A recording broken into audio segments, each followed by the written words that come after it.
day I can see us going on crazy adventures, to some of the most iconic places in the entire world, to places that most people will never get to see with their own eyes. Exciting locations where the highest peaks and the harshest of environments doesn't guarantee that we'll even make it home. But not today. Today, a simple airplane on a simple runway in a simple place. There will be time for all the rest of it later. But today, we celebrate Microsoft Flight Simulator on its launch day in its most simple form. Here's to all the adventures we'll have. I'm Controlled Pairs and I play the most immersive PC games in the world. This is Microsoft Flight Simulator. Today's journey begins high at the Telluride, Colorado Municipal Airport. We're sitting in the XCub bush plane, preparing to make a journey from Telluride all the way to Colorado Springs, where we'll fly over some of the highest peaks in the state, including directly past Pikes Peak Mountain, a legendary 14,000-foot behemoth that overlooks the urban sprawl of the city below. Finally, we'll arrive to the United States Air Force Academy, where we'll set the aircraft down on the training runway right next to the school. This was my first ever flight in the XCub, and I saw it as an opportunity to begin to learn the aircraft and understand its systems, as well as enjoy some of the most gorgeous sights in the Rockies. We're taking off in the early morning hours, which should set us up nicely to arrive to the Pikes Peak mountain range right as the sun begins to crest the mountains. My first aviation challenge of the trip happened just moments after liftoff. I circled around the Telluride Municipal Airport, climbing at a gentle 5 to 10 degrees, trying to achieve an altitude that would allow me to transit from Telluride over to the Air Force Academy in Colorado Springs. Unfortunately, this small single-engine XCub just doesn't have the power and the torque to climb like my F-18 Hornet. So as I tried to transit out of the valley and up over the mountains towards Colorado Springs, I had some issues getting over the high ground. I put myself in a pretty compromising position, and I ended up having to bail out of the valley, back down towards the airport so that I could gain some more speed and ultimately climb to an altitude that would allow me to get out of the mountains. In a truly awe-inspiring moment that is perfectly in line with everything Microsoft Flight Simulator is prepared to deliver to players, the sun peeked over the valley walls moments after I began to crest the hill, delivering one of the single most gorgeous things that I've ever seen in a digital simulation.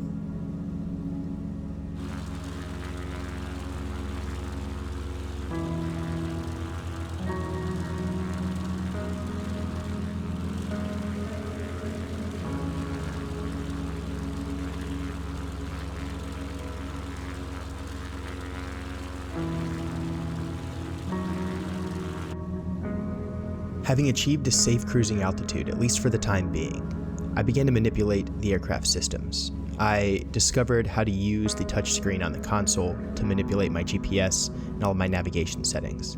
I looked around the cockpit and managed to figure out how to work the autopilot, which is a really intuitive and simple design that allows the pilot to turn on automatic navigation, altitude hold, attitude hold, or straight level flight.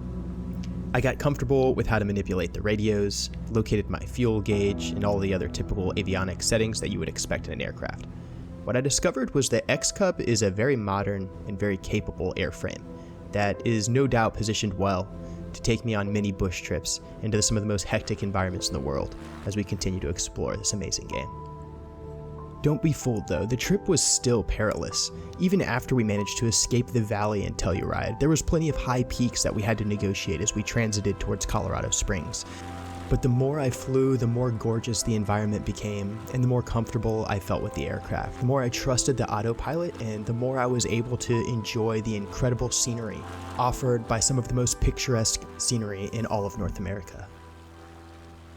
After having escaped to the mountains near Telluride and climbed to an altitude of around 12,000 feet, the terrain below us began to become a little bit more forgiving and flat. And just at that moment off in the distance, you could begin to see this peak looming.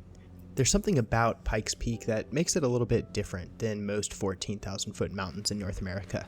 It's not this agonizing peak jutting out into the sky. It's more of a gradual beast with gentle slopes on all sides, but coming to an elegant and severe point at an incredible altitude that stands out against everything else around it.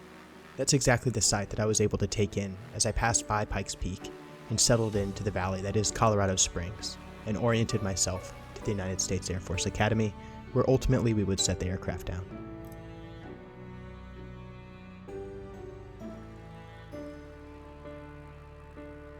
Having taken in the incredible sights, I settled into the valley overlooking Colorado Springs, located the United States Air Force Academy's airfield, the same one that the Air Force cadets used to train to become pilots, and I settled into a natural VFR approach, looking to butter my landing, nice and easy in front of all the Air Force cadets.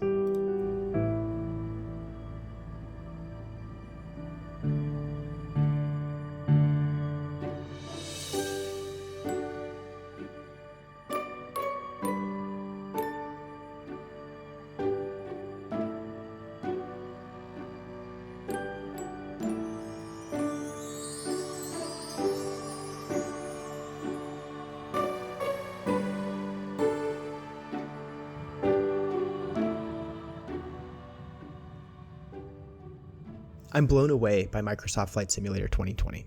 This is one of the most incredible digital experiences that has ever been created, and maybe one of the most important too. The scale is incredible, the terrain, the lighting, the immersion, all achieves things that I've never seen in any game or any simulation ever.